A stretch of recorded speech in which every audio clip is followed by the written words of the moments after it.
하나님의 말씀 신약성경 빌립보서 3장 13절에서 16절에 있는 말씀까지 한 절씩 나눌 수 있고 마지막 절은 같이 읽습니다. 형제들아, 나는 아직 내가 잡은 줄로 여기지 아니하고 오직 한 일, 즉 뒤에 있는 것은 잊어버리고 앞에 있는 것을 잡으려고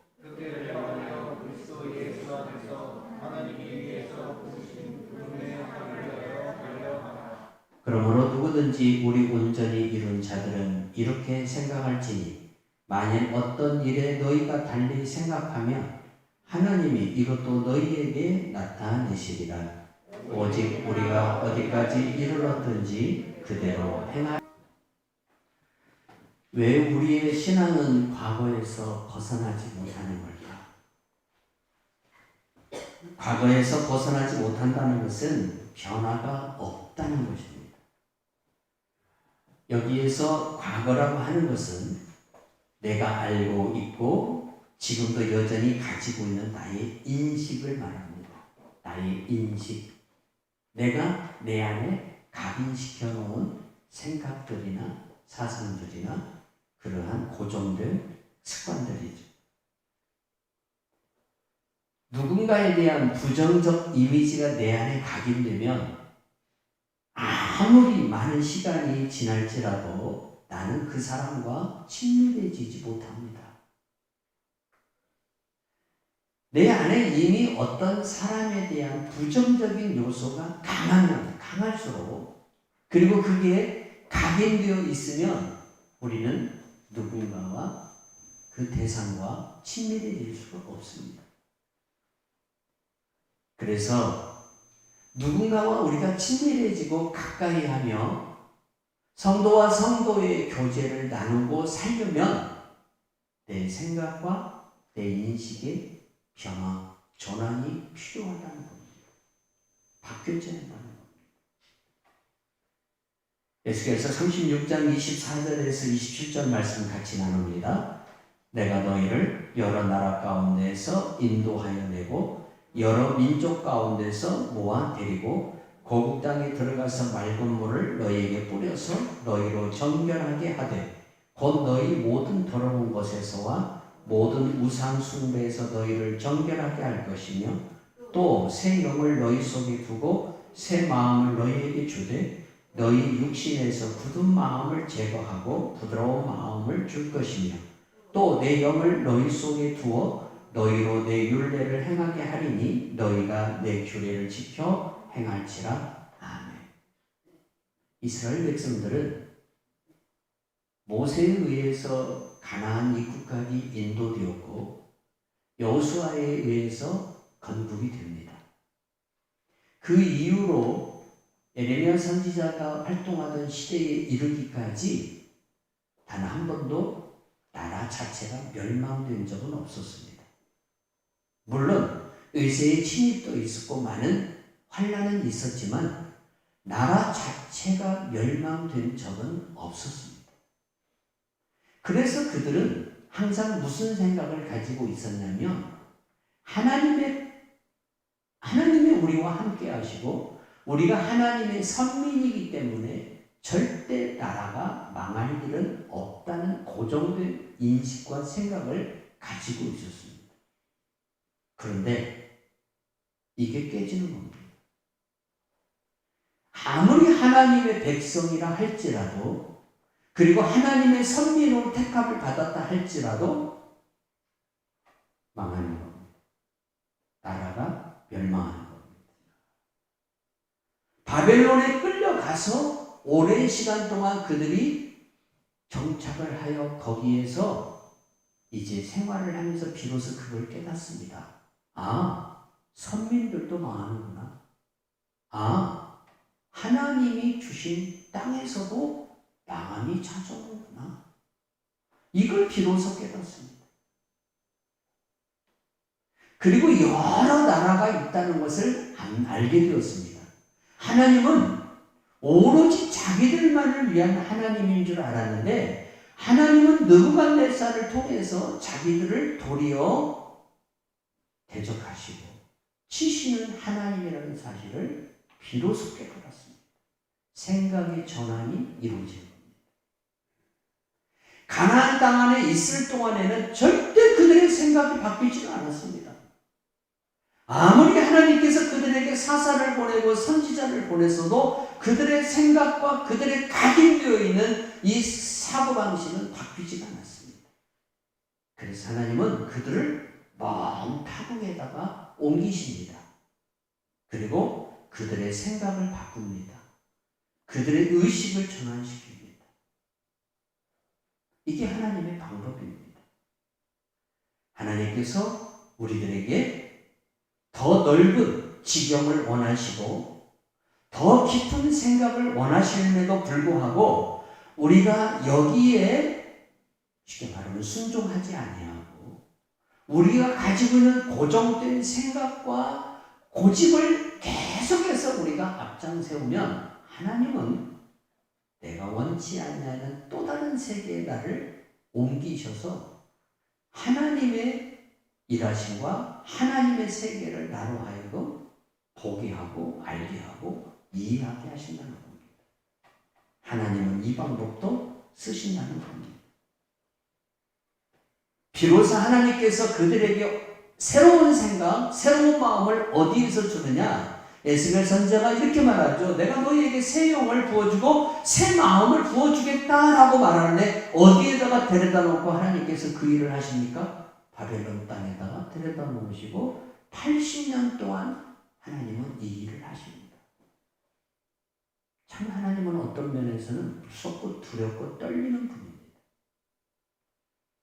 신앙생활에 있어 하나님이나 교회나 형제, 성도를 향한 부정적인 내 생각과 행동의 변함이 없다는 것은 내 인식의 새로운 변화가 없기 때문에 그렇습니다.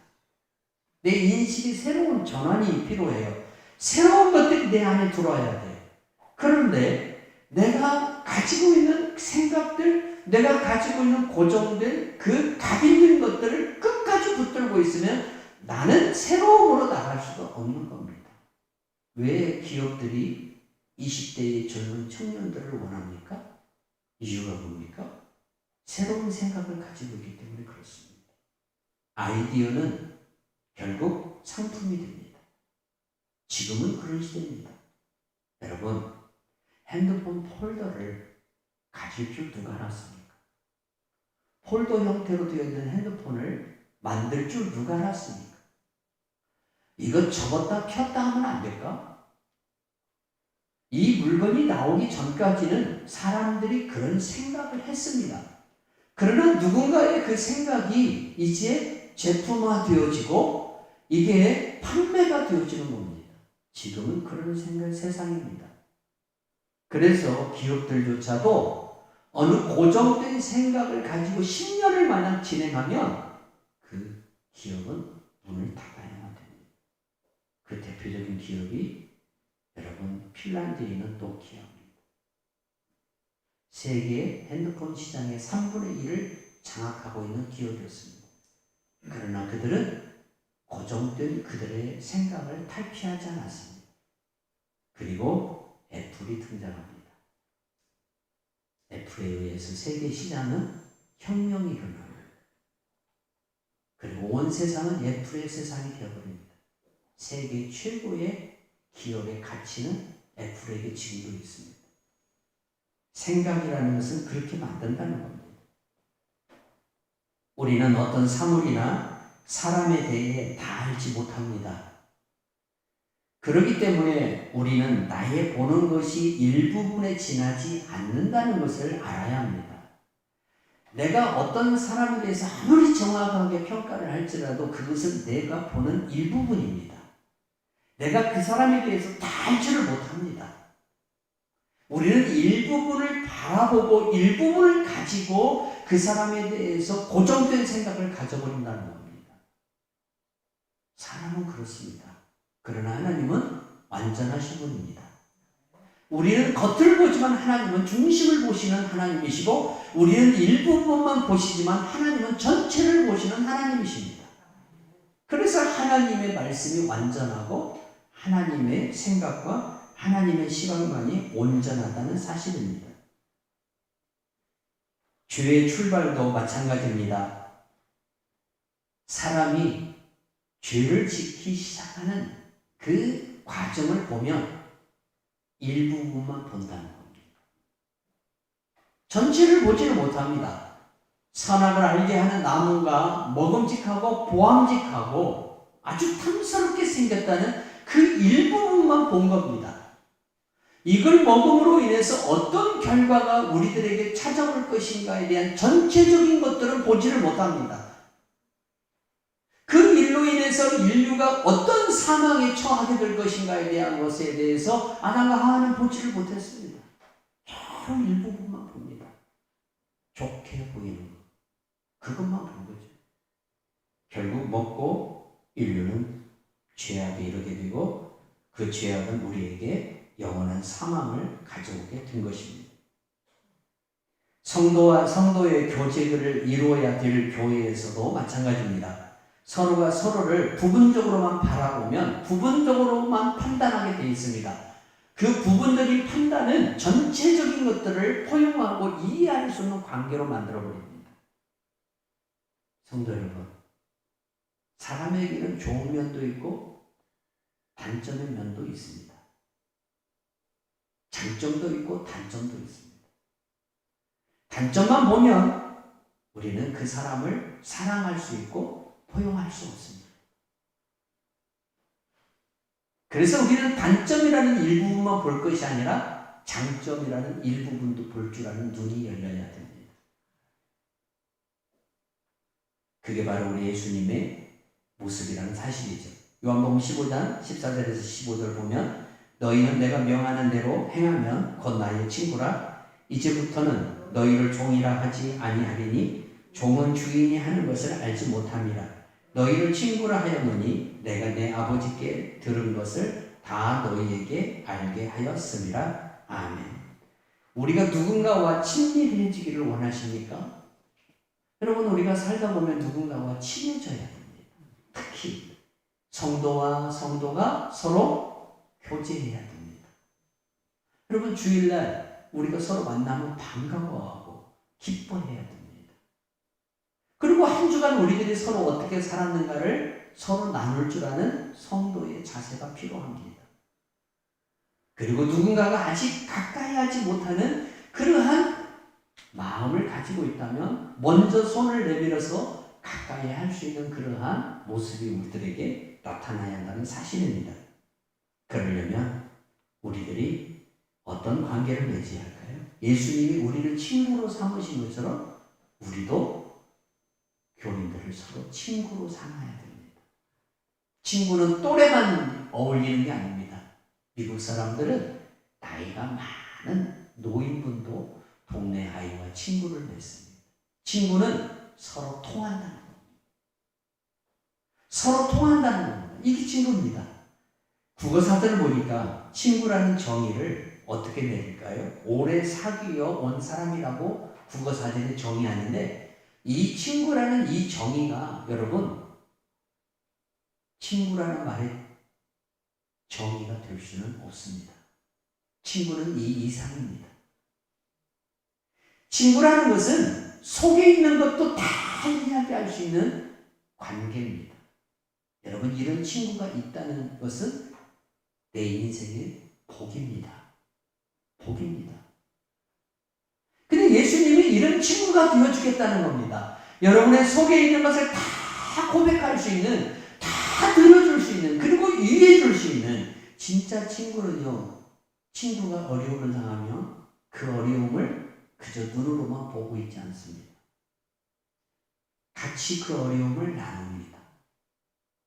진짜 친구는 그렇습니다. 말로 맺은 친구는 여러분 그냥 서로 가깝게 지내고 아는 정도로 끝나지만 진짜 친구, 참 친구는 내가 힘들고 어려울 때, 내가 고통스러울 때 내 짐을 같이 나눌 수 있는 그러한 관계라는 거죠. 이런 관계가 되려면 여러분 단점만 갖고 되겠습니까? 단점이 보이고 그 사람이 불안하게 보이고 그 사람이 의심스럽게 보이는데 어떻게 친구를 삼겠습니까? 이런 친구의 관계가 되려면 성도 여러분, 예수님의 마음을 가져야 합니다. 예수님과 같이 돼야 됩니다. 요한일서 4장 19절 말씀 같이 읽어요. 우리가 사랑함은 그가 먼저 우리를 사랑하셨습니다. 사람이 한 번 가진 인식은 죽는 순간까지도 그 인식이 바뀌지 않는 경우가 있습니다. 한 번 딱 고정된 이 생각이 죽는 날까지 안 바뀝니다. 여러분, 누군가에 대해 부정적인 생각이 내 안에 각인되어 있어요. 근데 이 생각이 아무리 시간이 지나도 바뀌지가 않는 거예요. 그대로예요. 저 사람은 그런 사람이야. 이러한 고정된 우리의 생각과 각인되어져 있는 이것이 나로 하여금 그 사람과 친밀하지 못하게 만듭니다. 가까이 하지 못하게 만듭니다. 여러분, 이것을 우리가 우리 마음에서 걷어내야 됩니다. 그래서 새로운 면을 봐야 됩니다. 그도 하나님께서 사랑하시고 그도 하나님이 함께 한다는 것을 볼 줄 알아야 됩니다. 그래야 우리가 더 친밀해질 수 있다는 사실입니다. 그럼에도 불구하고 하나님은 그 사람을 사랑하십니다. 여러분, 우리에게 이 정신이 있어야 됩니다. 사랑은 여러분 그냥 되는 게 아닙니다. 그럼에도 불구하고 이럼에도 불구하고 주님이 그 사람을 사랑했듯이 나도 그 사람을 사랑할 때에 관계가 더 여러분 어떻게 됩니까? 열려지고 더 친밀한 사이로 나타나게 되는 겁니다. 그러한 우리 교회 가지고 성도들이 되어야 줄로 믿습니다. 사람들은 나이가 들수록 좀처럼 인식이 바뀌지 않습니다. 문제는 인식이 굳어지면 여러분 충돌이 일어난다는 겁니다. 자, 우리 사회는 이 인식으로 인한 세대 간의 갈등이 심합니다. 남녀 간의 갈등도 심해지고 있습니다. 20대층의 남자들이 생각하는 생각과 여성들이 생각하는 생각이 틀립니다. 그래서 남자와 여자의 세계관이 충돌하는 세상에 우리가 살고 있고 세대 간에 여러분 이 생각이 서로 틀리기 때문에 충돌이 되어집니다. 그래서 우리는 바뀌어져야 합니다. 상대의 생각을 받아들일 줄 아는 자세가 필요합니다. 사람은 다 보는 시각이 틀립니다. 건축에 있어서는 평면도가 있고 또한 정면에서 보는 거, 측면에서 보는 게 있고 입체적으로 보는 게 있고 여러 가지 시각에 따라서 그 모양도 가지각색으로 나타납니다. 우리가 내가 가지고 있는 고정된 시각으로만 모든 것을 바라보면 항상 그 이상으로 나타나는 것은 부정할 수밖에 없습니다. 왜? 나와 안 맞으니까. 내 생각과 틀리니까. 우리가 살아가는 세상은 똑같지가 않습니다. 여러분, 하나님은 한 분이시지만 하나님의 역사는 다양합니다. 피부를 가지고 살아가는 인류의 종족도 다 다르고 언어도 다르고 문화도 다르고 생각도 다 다릅니다. 물론 죄를 용납하라는 뜻은 아닙니다. 그러나 우리가 더 친밀해지려면 상대의 그러한 모습까지도 우리가 같이 나눌 수 있는 자세가 필요하다는 사실입니다. 유대인들이 왜 2000년 동안 나라가 없이 또 돌아다녔습니까? 문제는 어디에서 이 나라를 잃어버린 슬픔이 찾아왔냐면 의식의 전환이 이루어지지 않는 데서 찾아왔습니다. 선지자들을 계속해서 하나님께서 보내셔서 당신의 뜻을 알려주었습니다. 심지어 하나님의 아들이신 예수님이 이 땅에 오셔서 하늘에 관한 하나님 나라에 대한 천국에 대한 이야기를 해주셨습니다. 유대인들은 내 것이 옳다, 내 것만 정의다, 공이다 라는 생각을 가지고 받아들이지 않았습니다. 나라를 다스리는 분들도 마찬가지입니다. 내 것만 옳다고 한다면 독재가 되어버리는 겁니다. 다른 사람이 말하는 것도 들어서 포용할 줄 알아야 쉽게 말하면 화합이 되는 정치가 이루어지는 겁니다. 세상도 그렇습니다.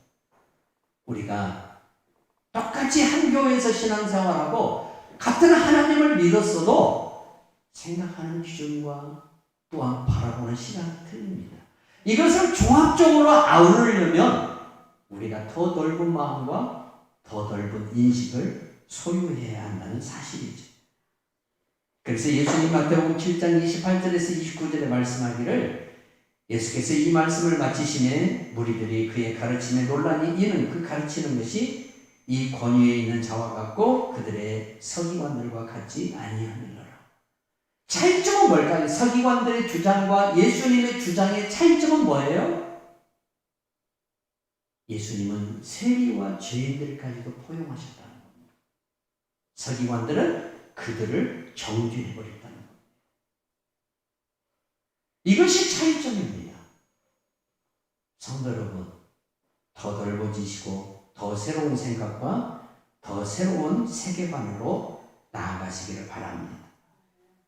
요한복음 8장 18절에서 19절을 보세요. 내가 나를 위하여 증언하는 자가 되고 나를 보내신 아버지도 나를 위하여 증언하시나 이에 그들이 묻되 내 아버지가 어디 있느냐? 예수께서 대답하시되 너희는 나를 알지 못하고 내 아버지도 알지 못하는도다. 나를 알았더라면 내 아버지도 알았으리라. 젊은이들은 지나간 것은 다 필요 없다라는 생각을 가지기가 쉽습니다. 나이를 드신 분들은 너희들이 뭘 알아? 라는 생각을 가지기가 쉽습니다. 성도 여러분, 젊은이들도 다 알고 있습니다. 그러나 젊은이들은 또 명심해야 됩니다. 지나간 것, 묵은 것이라 해서 그게 다 쓸모없느냐? 아닙니다. 요즘은 복고 시대입니다. 현대와 과거가 같이 어우러져 있는 장소에 사람들이 몰려듭니다. 그래서 여러분 서울에 가면 젊은 사람들이 애상으로 어디에 많이 모이냐면 옛날에 추억의 그러한 물건들이 자리하고 있고 그러한 모양이 전시되어 있는 그런 형성되어 있는 자리에 애상으로 젊은이들이 많이 모입니다. 왜 그럴까요? 지난날의 거에 대한 향수가 있기 때문에 그렇습니다. 서로 조화가 이루어져야 한다는 것이죠. 어느 한 것만 옳다라고 한다면 그건 독선이 되어버린다는 거예요. 성령님은 한 분이시지만 성령님의 역사는 다양해요. 여러분 성경을 기록한 사람들을 보십시오. 역대상하는 긍정적인 시각에서 성경이 기록되어 있어요. 그러나 열왕기상하는 왕들을 비판하는 시각에서 성경이 기록되어 있어요. 성경을 기록한 저자들도 서로 간의 견해가 틀린다입니다. 서로 간의 이 보는 눈이 틀리다입니다. 그러나 하나님은 이걸 다 아우러서 어떻게 합니까? 조화를 이루십니다. 교회가 아름다워지려면 성도들의 이러한 모습이 더욱 충만히 나타나야 한다는 사실이에요. 같이 아우르고 나아갈 줄 아는 성도들의 모습이 되어야 될 줄로 믿습니다. 갈릴리 청년들이 예수님 앞에 나올 때에 예루살렘에 있는 사람들은 무시했습니다. 저 무식한 자들이 뭘 한다고. 그러나 세계는 갈릴리 청년들에 의해서 새로운 혁명의 시대가 도래합니다. 새로운 시대가 열립니다. 하나님은 갈릴리 청년들을 통해서 일하십니다. 우리가 좀 더 새로운 세계와 열린 마음을 가지려면 내 안의 것을 비워야 됩니다. 왜 아이들은 학습 능력이 빠를까요? 특히 0세에서 3세 어린아이들은요, 언어에 대한 학습 능력이 굉장히 빠릅니다. 그래서 그때에 다국어를 가르치면 다 소화가 됩니다. 그런데 나이를 드신 분들이 여러분 영어를 해보려고 일본어를 해보고 중국어를 한번 해보려고 하십시오. 안 됩니다. 왜 그럴까요? 이 이미 차 있기 때문에 들어갈 데가 없습니다. 아이들은 비어 있습니다. 그러니까 채워주면 다 들어갑니다. 이 차이점입니다. 여러분, 내가 새로운 것들을 대하고 새로운 생각과 새로운 믿음의 발전을 이루려면 내 안에 각인되어 있고 고정되어 있는 것을 비우십시오. 컴퓨터도 마찬가지입니다. 휴지통에다 넣어서 버리지 않으면 꽉 차버립니다. 더 이상 메모리가 되지도 않습니다. 더 이상 하드 기능이 활성화되지도 않습니다. 모든 게 그렇습니다.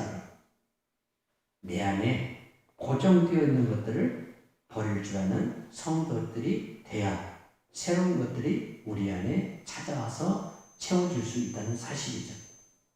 그래서 예수님이 마태복음 13장 10절에서 12절을 통해서 제자들이 예수께 나와 이르되 어찌하여 그들에게 비유로 말씀하시나이까 대답하여 이르되 천국의 비밀을 아는 것이 너희에게는 허락되었으나 그들에게는 아니 되었나니 무릇 있는 자는 받아 넉넉하게 되되 없는 자는 그 있는 것도 빼앗기리라. 아멘. 병원에 갔더니 제 집사람이 고지혈증이 있다고 합니다. 그래서 그동안 약을 계속 먹었습니다. 이 약을 먹으면 이 피의 탁한 문제, 이 문제가 해결되겠지 하면서 저도 약을 먹는 걸 반대하지 않고 그냥 먹으라고 그랬죠. 그런데 좀 더 깊이 의학적 지식을 접근하다 보니까 고지혈증을 계속 취하면 여러분의 근육이 다 녹아들입니다. 의사들은 그걸 말하지 않습니다. 도리어 정말 의식이 깨어있는 의사들은 고지혈증 약을 권하지 않습니다. 고지혈증 약을 대신하는 여러분 건강식품들이나 의약품들이 있습니다. 그걸로 대처하면 됩니다. 고지혈증을 여러분들 약을 계속 복용하면 여러분의 이 혈관은 좀 피가 흐르려면 몰라도 어떤 현상이 여러분의 근육이 다 녹아들어요. 나이 드신 분들은 굉장히 이게 치명적으로 옵니다. 여러분 하체가 부실해지면 노년에 많은 고생을 합니다. 근육이 없으면 노년에 고생하게 되는 겁니다. 우리가 알지 못함으로 인해서 내 몸을 상하게 할 수도 있다는 사실입니다. 그러니까 우리가 알 수 있는 것은 내가 아는 것만이 다다라는 생각을 버려야 한다는 사실입니다. 내가 알고 있는 것이 전부다라는 생각을 버려야 한다는 겁니다. 내가 알고 있는 것이 좋은 것일지라도 나보다 더 좋은 정보를 가지고 있는 사람들이 있고 나보다 더 좋은 기술을 가지고 있는 사람들이 있습니다. 이 사람들을 접할 줄 알고 교제하면서 그들은 어떻게 하는가에 대한 배움도 우리가 같이 가져야 내 세계관이 넓어진다는 사실입니다. 그리고 내 인생이 더욱 아름답게 만들어져 간다는 겁니다. 천국의 비밀을 아는 지식을 제자들에게는 허락했습니다.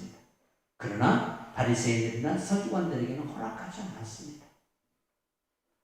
여러분, 우리는 저 많은 하나님의 세계와 하나님의 깊이를 알 수 있는 그러한 은혜를 우리 가운데 열려져 있는 상태로 허락된 백성들입니다. 그래서 우리는 더 많이 알려고 해야 됩니다. 더 많이 하나님을 경험하려고 해야 됩니다. 더 믿음의 증거를 나타내려고 하는 성도가 되어야 됩니다. 그러려면 말씀을 알아야 되죠. 말씀을 많이 알아야 됩니다. 여러분 하나님 앞에 기도할 때 하나님 내게 말씀을 알려주십시오. 내가 주님의 말씀을 알고 이 말씀을 더 신뢰하고 더 믿기를 원합니다. 주님을 더 가까이 하기를 원합니다. 라고 얼마나 우리가 하나님 앞에 기도해 봤나요? 우리가 이런 기도를 해봤나요?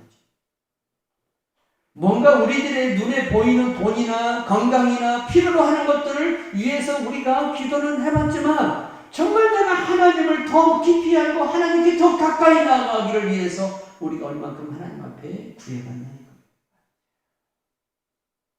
하나님을 알면 알수록 우리는 하나님의 세계가 우주를 뛰어넘고 온 세계 위에 충만하다는 것을 깨닫게 됩니다.